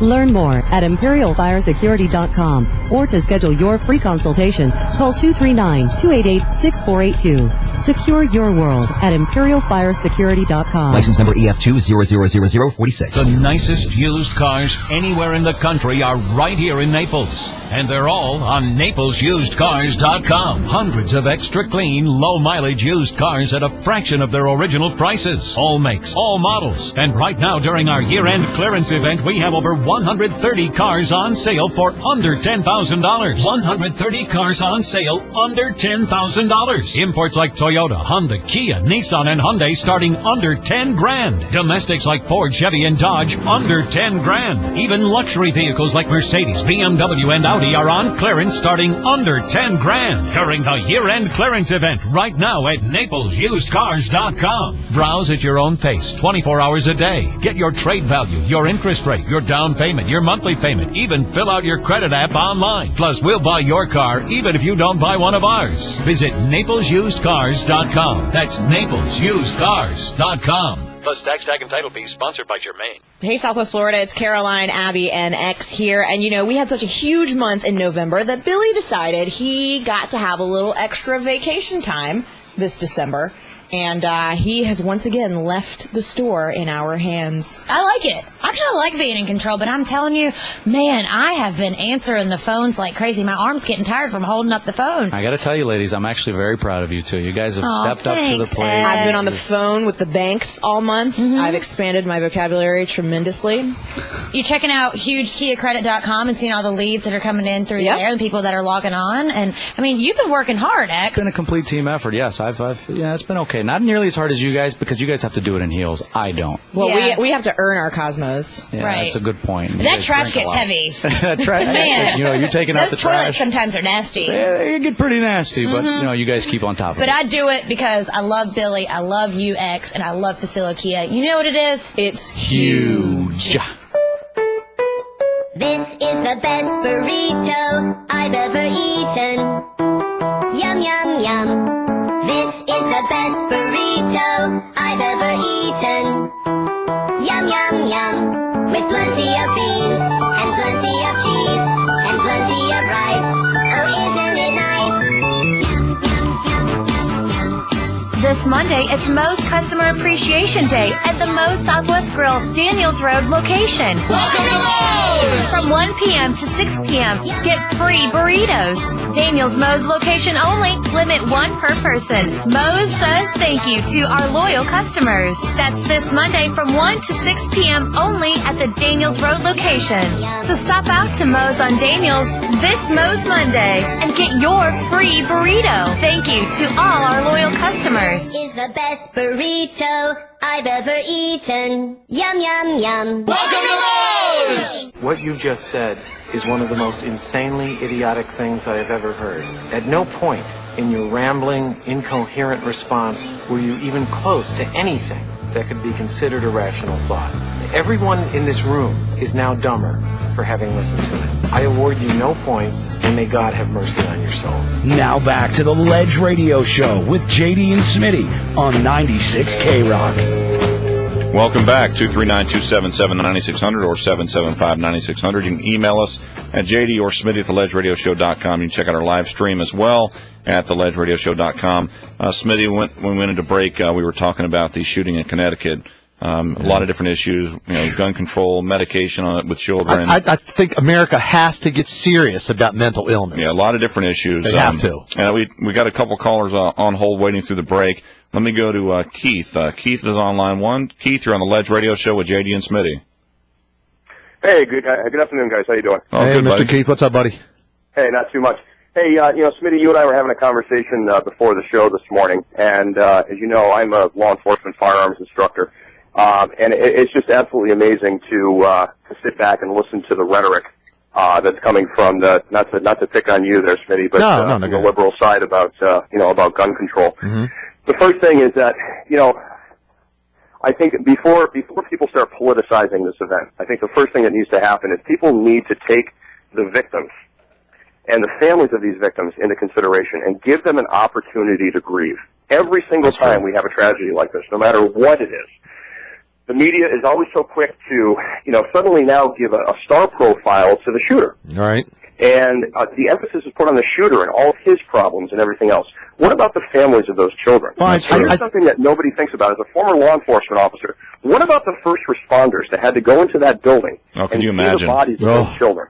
Yeah, Can you imagine? And these are the people that, what they saw yesterday didn't matter today, because today they put on their boots, they put on their uniforms, and they went back out in the streets to do it again, because that's what they do. That's the sacrifice that these people make every single day. I think it's the fascination of hearing somebody that does something so crazy, so heinous that you just kind of gravitate to that to go, what about this dude? What was wrong with him? No, Keith is absolutely right. I mean, that's and we all do that, and that's probably a flaw in our human nature is to. And even me as a father, I've seen it many times where if my son or my wife or something gets hurt by someone else, my first reaction, probably because I'm not properly trained in how to deal with it, is to immediately turn my attention to the attacker, even if they've retreated, instead of going to take care of the wounded. That's just, I think it's just maybe human nature, maybe most specifically with people that don't have that type of training. And Keith, I know you do, so you're able to sift through some of that, Yeah. Well, I mean, all that aside, the issue is, and it was interesting. I was actually having lunch with a reporter yesterday from the Naples Daily News when I'm plugged in, because you guys know I have a radio show on a competing radio station. So I'm plugged into all the AT wires and everything else like that. And I'm getting these constant ticker updates on my iPhone, and the body count came in at 26. And I made a comment to the reporter. I said, the body count's up to 26. And, of course, she puts her hands to her mouth, aghast. And I said, but you got to understand that, you guys make this worse. And she said, well, how? And I said, because you put the focus and the emphasis on the shooter. You put the focus and the emphasis on this broken person. And here's the problem. Somewhere out there in this country, there's a deranged nutcase sitting in his parents' basement reading all of these stories saying, you know what? I can do better than that. Right. I can kill more people than that. And then he'll get matter to me. Yeah, and then he'll get the news to look at. Well, if he can do better than that, we'll air flight him into Afghanistan or something. Well, yeah, absolutely. But the point is that you have these people that are deranged. You have these people that are mentally broken. And here's the thing. Okay, if we really want to start talking about guns, those were not his firearms. They were stolen firearms. Correct. From his mother. This person has a history of mental defect. Yet the system, courtesy of Slick Willie, in his HIPAA laws, have made it virtually impossible for people that have histories of mental defects to be known from purchasing firearms and obtaining a concealed weapons permit. That's true.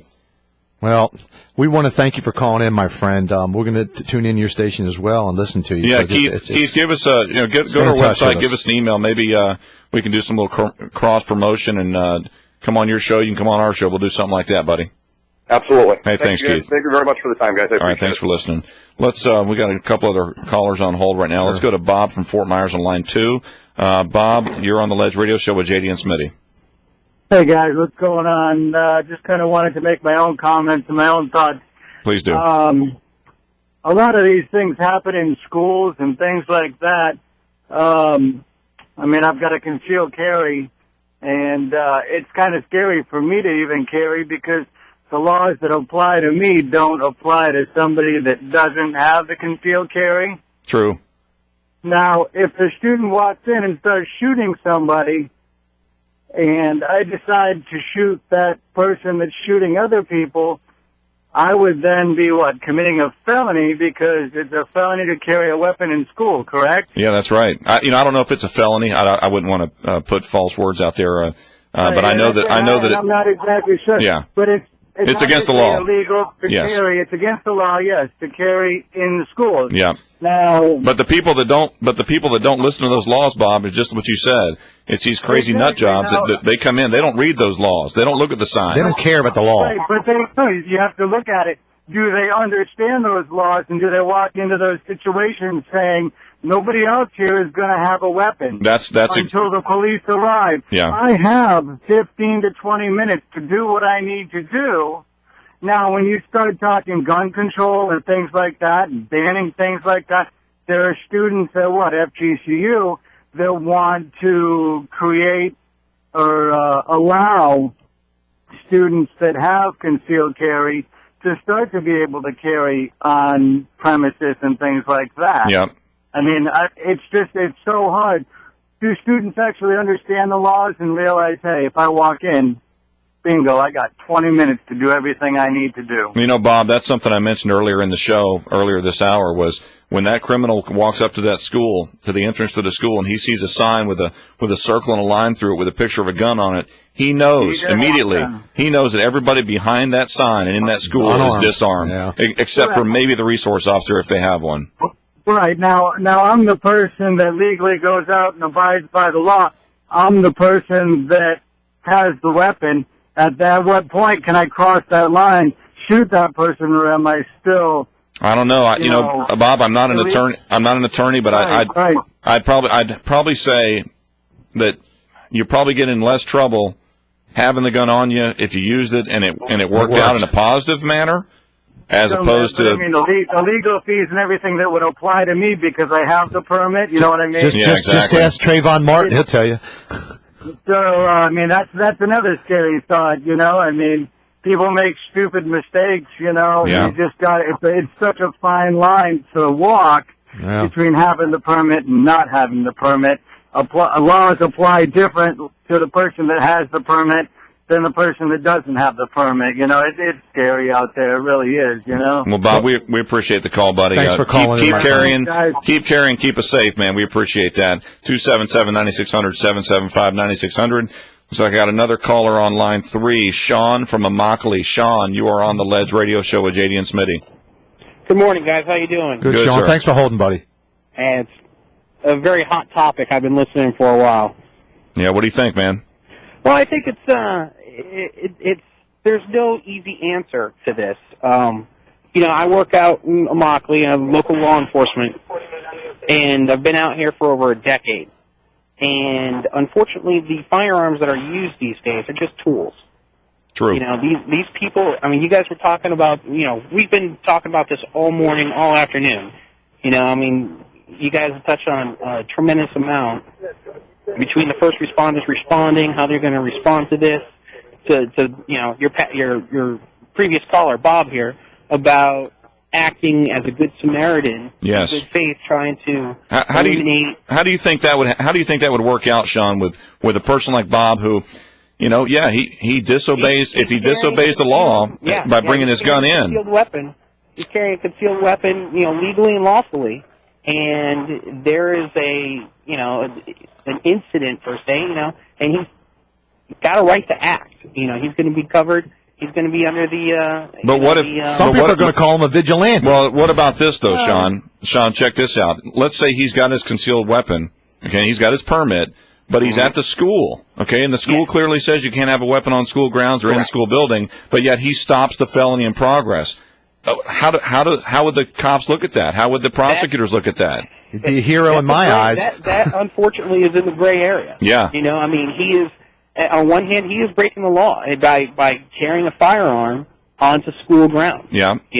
But what happens if he's walking by the school and he hears this incident? Because I guarantee, when you fire a gun inside of a compound, a school compound, you're going to hear it. Oh yeah. It's not like it's muffled. Like these TV shows and everything. People are going to hear this for a distance. And if he were to respond to something and neutralize the threat, it's going to be a different matter. Well, and here's the scary thing for you guys as first responders. Let's say you guys show up on the scene. He just took care of the suspect, but he's got the gun in his hand. You guys your first thought's going to be, hey man, is that the perpetrator right there? Yeah. So you got to walk that fine line. He's got to he has to realize that and take that into account when he responds to a situation like that. And all of a sudden he starts seeing law enforcement, whether we're being gray, green, blue, brown, it doesn't matter. He's got to take into consideration that we're here to neutralize the threat. Yeah. That's an active shooter. That I know in this county how we respond to something like that. Absolutely. We go in. Our sheriff here in this county, we get paid. If there, heavens forbid that we ever have an incident like that. But we are told. We know the sheriff. That threat. Yeah, we know Sheriff Rambosk, and I know his policies on that. He's been on our show before, and we appreciate all the. You guys have some specific training. You guys go through a lot of training in Collier County. Yes, we do.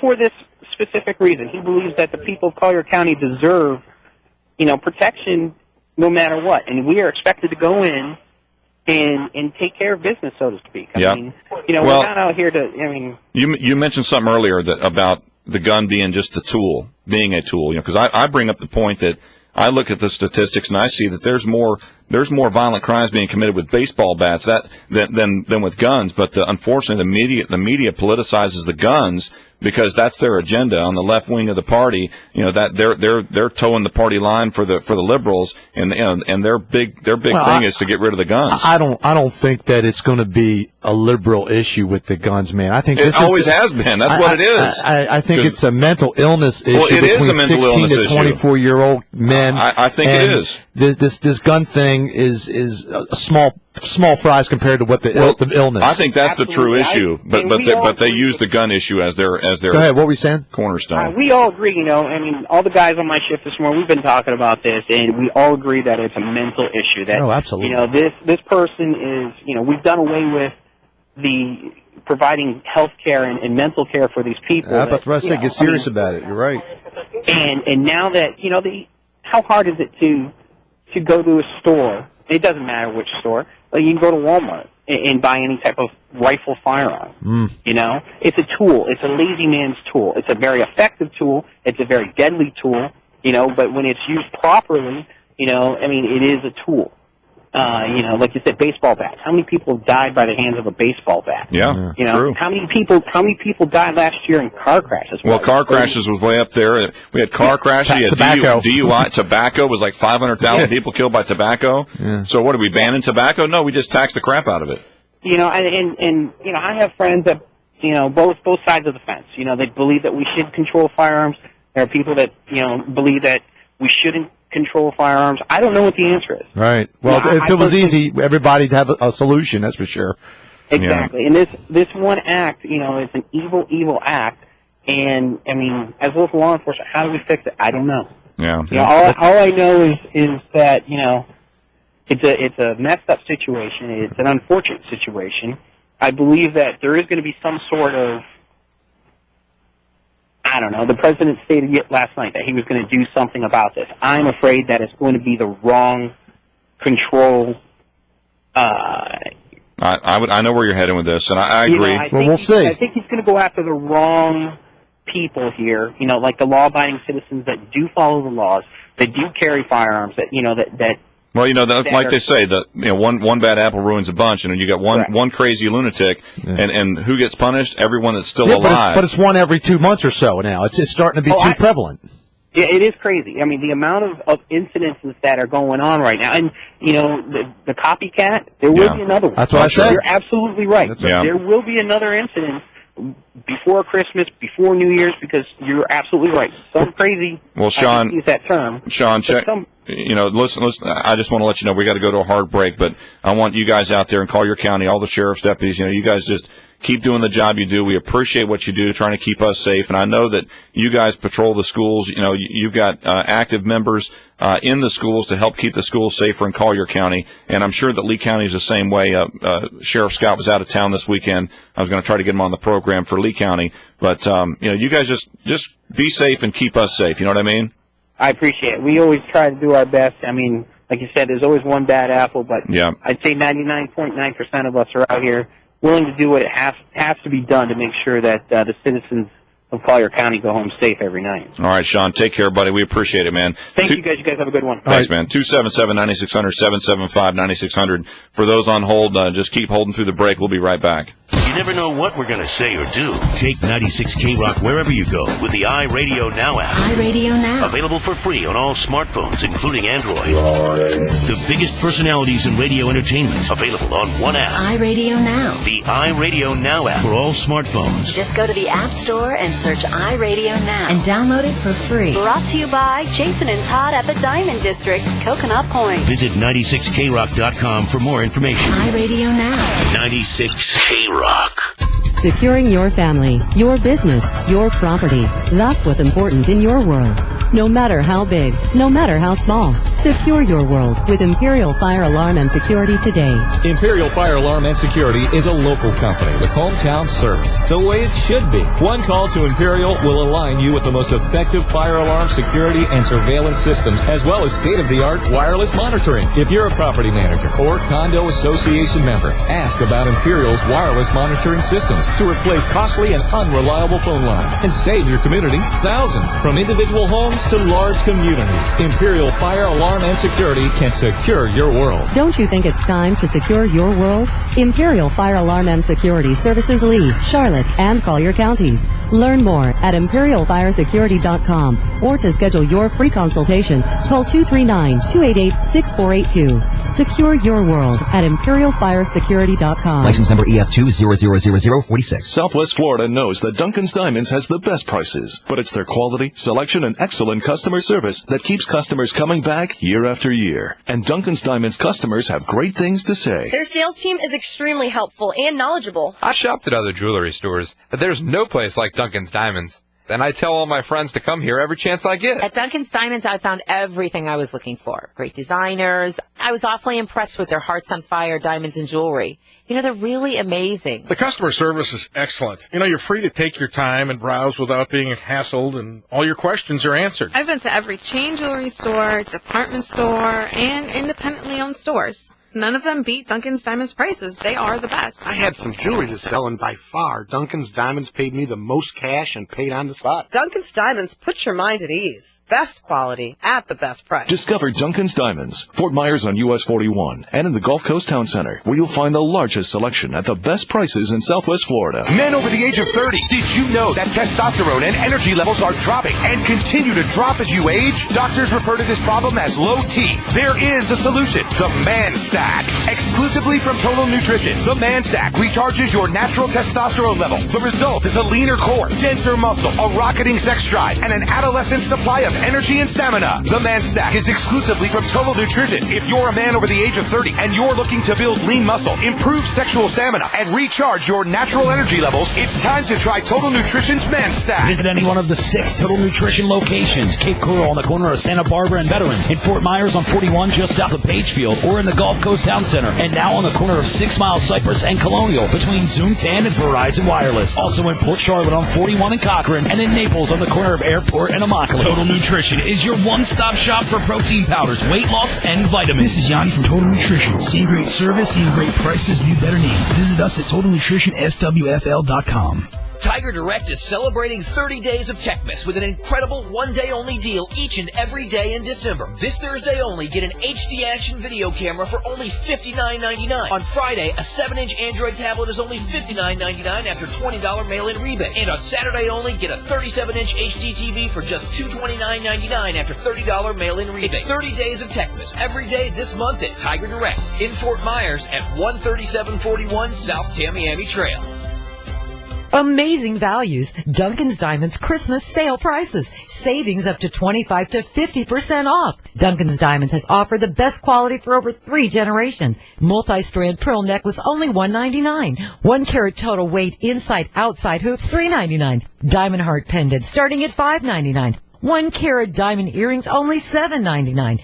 Millions of dollars of fine jewelry that Dunkin's Diamonds has purchased way below market prices. And now we are passing the savings on to you. 3 stone rings in round or princess cut, your choice, $14.99. 1 carat diamond solitaire engagement ring starting at $17.99. Emerald and diamond pendant, $19.99. Treasured estate Rolex timepieces starting at $29.99. At Dunkin's Diamonds, we are known for our high quality diamonds at wholesale prices. Dunkin's Diamonds in Fort Myers on US 41, 1/2 mile south of Page Field, and in the Gulf Coast Town Center. Rappaport Ace. ZOOMTAN. I was tan last summer, now I'm pale again. I need a little bit of help to be ready for the beach soon. Tan puts some within my reach. Brown as a biscuit for $9.99. ZoomTan.com for a limited time. ZoomTan, $9.99. ZoomTan.com. Zoomtan has 25 locations throughout Florida. Go to Zoomtan.com for a location near you and for a free spray tan coupon. That's Zoomtan.com. Why be pale and pasty when you can be tan and tasty? Unfiltered, unbridled opinions and giving Southwest Florida a voice. It's the Ledge Radio Show with JD and Smitty on 96 K-Rock. Talk that rocks. Talk that rocks. Welcome back, 239-277-9600 or 775-9600. You can check out our live stream at theledgeradioshow.com. Got some callers holding through the break in regards to the Newtown, Connecticut shooting. We've got Terry from Fort Myers on line 1. Terry, you are on the Ledge Radio Show with JD and Smitty. What can we do for you? Hey, I just had a couple comments on what y'all are talking about with guns and everything, man. Yes, please. You know, my dad used to always say that the cops are against the robbers and the laws are against the cops. If they would stop some of this politically correctness and go back to the public execution, you know what? Put the fear of God in some of these clowns, and you'd be surprised. There would be a lot less crazy people in the world. It would, but they kill themselves, so it kind of defeats the purpose. But I told JD yesterday, I said what they need to do is have a portable trailer with a big hangman on it and just drive around to the place, pull the guy out, got the judge in the trailer. Judge in the trailer, have the jury already there, bring him up, have a witness, boom, boom, and then drop him and then roll up the truck and go to the next town, you know? Well, you know, a gun is just a tool. I mean, a lot of the problem is these lawyers are just too happy, you know, suing the gun companies for some idiot doing this. I mean, that would be like me going and suing the pencil company because I scored low on my SAT. That's a good analogy. I like that. That's who I blamed. I mean, come on. And you know what? When they get some of these lawyers that bring this stupidity up that ties our system and keeps these idiots alive with us taxpayers paying for them for 30 years to sit and live, you know what? Bring that lawyer up on charges and some of that stupidness would stop and the system would speed up. You know what? There ain't nothing wrong with putting a little bit of fear of God in people. I'm with you, brother. That's some people, that's all they understand. Yeah, just going to jail scares me. I would never do anything bad. Hey, thanks for the call, Terry. We appreciate you listening, buddy.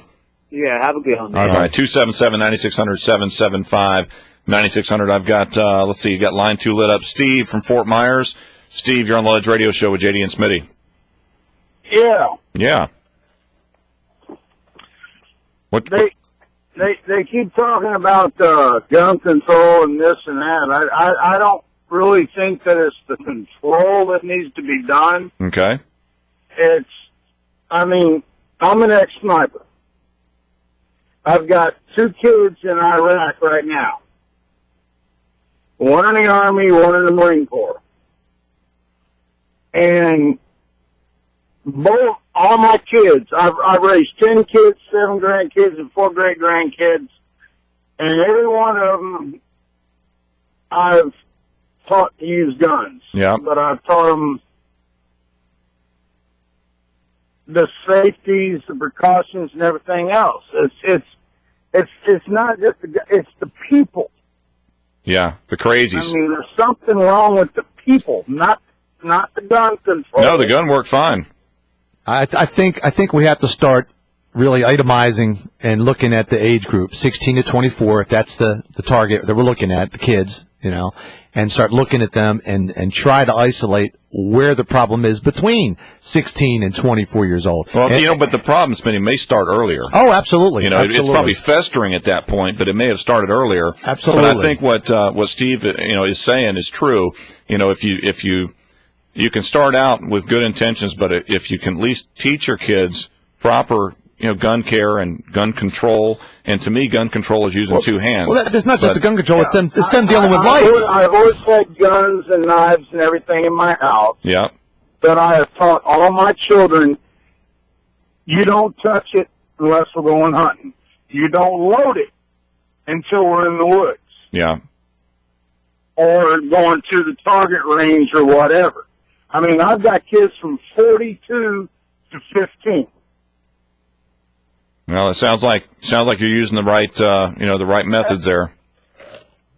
And I've got one of my sons is in Iraq right now in the Army. He's a Ranger. And the other one, he's a Marine Corps. He's kind of going in my track as a sniper, which I'm not particularly fond of, but that's what he wanted to do. Hey, you know where you can always find a Marine Corps sniper? In the nastiest, dirtiest, filthiest hole you can find. That's where that sniper will be. Yeah. Because they'll get in the nasty. Yeah. Been there, done that. Hey, Steve. Thanks for calling. Thanks for your service, buddy, and we appreciate your sons putting their lives on the lines over there for us. And thanks for listening, bud. All right, thank you. Yeah, 277-9600, 775-9600, and that's why we don't do drugs. Let me read this quick story. This was in Canada, okay? Canadians, you think we're all alone, of course, but there was a guy who actually went free after he admitted he killed his kids. And I read this, I couldn't believe it. It's a real story? Yeah. A guy's name is Gary Turcotte, a cardiologist, doctor, who in 2009 confessed to killing his children as they slept in their beds. How did he go free? What they wanted to know was how the father could stab as many children as dozens of times, could be freed after 46 months of confinement. Those voices echo the grief of his wife, his ex-wife. Yeah. She's a doctor. Well, She's how'd they let Dr. him go? Isabel Gaston, the mother of a 5-year-old Oliver and 3-year-old Annie. She said she does autopsies. So as she wished she had no idea what that meant, the injuries, but as a physician and a coroner, she said she knows it's true how much her children suffered the long and gruesome death. She said, I knew it was not a short death. So she says, my little boy received 20 stabs of a knife. He had several marks of defense on him. So this woman, he was putting his hands up and everything else. And yet this guy got off. How did he get off? How? Claimed insanity. Really? And that got him out? He's out right now. They can't put him in the insane asylum? Can you believe it? And this is the danger. If you're going to have, you can't have it both ways. No. You can't have it both ways. You can't say you're crazy. We're going to help you, but I'll kill somebody. I think it should be. Yeah, we know you're crazy. That's why we're going to kill you. Okay, we know you're crazy. You're getting the death penalty because we don't need you around. Crazy is not your defense. Sometimes there's not. Yeah, sometimes there's just pure evil. Right. I don't care. You can call it crazy. Maybe they misinterpret crazy for evil and vice versa. Pure, unadulterated, just heinous crime evilness. And people say it's crazy. No, you're calculated. You're smart. Yeah, you're not some crazy guy going around talking about purple elephants in your head talking to you. Yeah. That's crazy. I mean, this guy, unfortunately, Or maybe, fortunately, I don't know. Because he took his own life, we'll never know. We'll never have that chance to put him on trial or to send him to this different death penalty or this life in prison or whatever it's going to be. But it does seem to me that the criminals that don't kill themselves, they do use that crazy plea a lot, and they'll as calculated as calculated as their incident was, to have, maybe they chose body armor. Maybe they loaded 15 magazines. Sure. They knew exactly where to go. They knew how to get into the school, hide behind somebody else. They're not crazy. They're not lunatic where they can't function, but they are evil, like you said. Right, they're pure evil, and the lawyers that use this term crazy. But how do you combat evil? How do we do it? How do we fix it? You just got to get, like you said earlier, it starts very early. It starts with the house. It starts with these kids that are getting out of control. It starts with education. It starts with psychology. It starts with a lot of professional people. And parents have to take themselves out of the situation sometimes and go, I got this kid. I don't know what I'm going to do with him. Let me get a professional look at him. Let me have somebody talk to this kid. And at least try. If you think there's something wrong, don't wait. Yeah. Don't wait till he's 19 or 20 out of control. Well, let's take a caller here. We've got on line one. I got Mark from Minnesota. Mark, you're on the Ledge Radio Show with JD and Smitty. How you doing, guys? Hey, my friend. I just got a few comments to make. I find this horrible, but I tell you what, I think this is the reality of this whole thing. That you remember after 9/11, what an arduous process it is to get on an airplane. Yeah. But we haven't been had a terrorist act on this country since 9/11. And I think it's time we put a sheriff or a police officer in every school, because at the end of the day, the Second Amendment right is not going to change. Yeah. It's to fight tyranny against the U.S. government. And I'm a conceal and carry, but the reality of it is that we need the guns as a government. And I feel bad about these kids, but you can't blame the guns. You can't take the guns. We need them for something else. It's a Second Amendment right, and without that, we're really going to be spun into chaos. Well, Mark, I agree with you, and down here I saw that Tripod Bill. He said you were from Minnesota, unless he typed it wrong. But we have school resource officers in most of our schools, if not all of them, and they have weapons. But the thing is, like in a situation like this, you have possibly one guy or one girl that's trained with a weapon that has one in a school of 2,000 or 3,000 kids. They could be on the far end of the campus when the gunman comes in one side, and if you don't have maybe more trained folks or better detection equipment, I don't know, metal detector, something. You got to do something. It's not going to help. I mean, we're not going to be able to we'll never be able to save or solve all the problems. No, but we might be able to slow down an issue like this if we did have more folks trained and armed in the school or around the school. Right, and I understand that. I think the reality of it is we don't allocate resources to the schools to protect these children. If we've got to put somebody at every door, you can't get in if you all ever been in there's nobody gets shot in a government office because they come through the door and the sheriffs are their way. Yeah, that's true. true. It can be done, and we allocate resources for them. We spend money so foolishly in this country. We can't spend some money to allocate resources in our schools to protect our kids. Mark, it's insanity. That's a good point, buddy, and I appreciate your call. We're coming up on the end of the hour and we got a hard break, but thanks for listening. Thanks for your call. Mark has a good point there. Thanks, Mark. We don't allocate. That's actually a place that we'll cut spending. Is security in schools. Mm-hmm. And that clearly now is not the place to cut spending. We may have to increase security in schools and other facilities like this to keep our kids protected. And I'm sure there's a lot of private guys that are tactical guys like we were talking to earlier, Keith Hansen and some other guys. Even retired police officers would be willing to probably say, hey, I'll go in there. Well, they will, but it's not for free. No, it's not for free. But let's keep that in mind, everybody. Let's stay safe this week. Pray for the families if you pray. The Mayan calendar is coming up, so we may not be. Yeah, be careful. The Ledge Radio Show will be right back next week at this time. If the Mayan calendar is false. If the Mayan calendar is false. See you guys.